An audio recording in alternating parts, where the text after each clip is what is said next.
Hey guys out there, guess what? This is the first full edition of Title Tuesday. I know that's a hokey name, but one of the biggest questions that people always have in real estate is what's a title company? What's a title company do? Why do we have to have a title company? Always a big question. Who pays for title insurance? Who does all that? Well, over the next few weeks, we're going to be covering all of those issues and some more. But today, we're just going to start with the basics. We're here today with Pyndus. Hey guys. Senior Escrow Officer at Texas Title. And so let's just get right into this. What is a title company? A title company is a title insurer. We insure the ownership rights to a piece of property.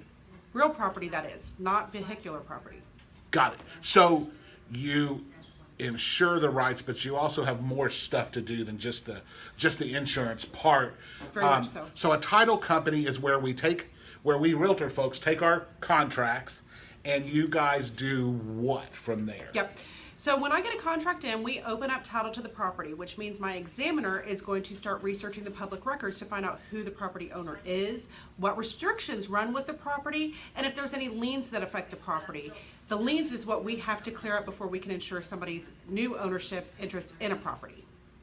Okay, so an examiner, what's that? Is that some little secret dude in the sky out there that... We call them the plant. Okay. Because the title examiners work in the title plant, and they're a different kind of breed of person. That's why we keep them kind of in the corner. They don't talk to the public usually. Okay, so your basement people stay in the plant, and they look at all the public records to see if there are liens, like a mortgage, which is a very common thing, or sometimes people get like little federal tax liens because the IRS kind of gets upset with them, or judgments, like if you've ever been to court. So they find all that stuff. Correct. There's voluntary liens and involuntary liens. Voluntary is the mortgage that you referenced. Okay. Involuntary is the federal tax lien example. Okay, so ones that you choose to put on your property. Yes. And sometimes there are ones you don't. Exactly. Yeah. Okay. I've probably been in both of those situations before. So okay, what else? So you get that, you examine, I like that word, examine the title, or the basement people do. They examine the title and they say, okay, here's this, this, and this. And if we get rid of this or fix this, it's all okay to move forward? Exactly. We produce the commitment for title insurance, which is our promise to insure once our conditions are met. Usually the conditions involve the escrow facet of my job. So there's two facets, the title insurance facet and then the escrow facet. Escrow is where all the money comes into my escrow account and is dispersed from my escrow account. You as a realtor gets paid through the title company. Of course. The seller gets their money from the title company. I'm ensuring the seller that the money that their purchaser brought in is good money, because without someone in the middle, if I just give you a cashier's check and say, hey Dale, cool, sign a deed. Do you know that it's a valid cashier's check? No, that's why you go through an escrow agent. Okay, so, let's figure this out for me here. A title company has two pieces.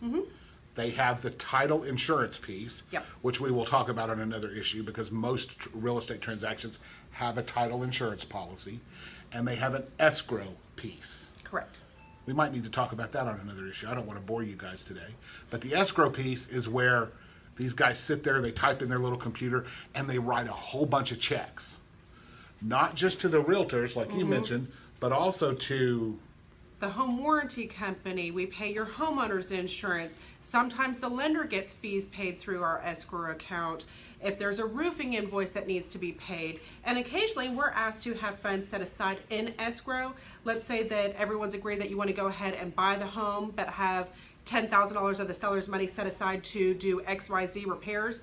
We as the escrow agent can hold those funds as long as the lender's okay with it, and it's detailed where everyone comes up with a written escrow agreement. We can hold on to those funds pending XYZ happening as per the escrow agreement.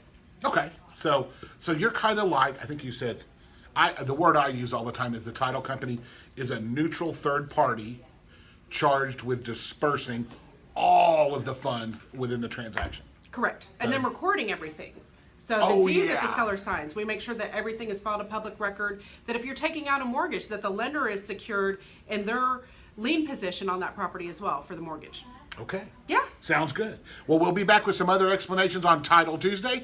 We'll see you next week. If you have any questions or comments, just put them at the bottom of this video. If you want to subscribe to the YouTube channel, you can do that as well. Till then, talk to you next time. Bye. Bye-bye.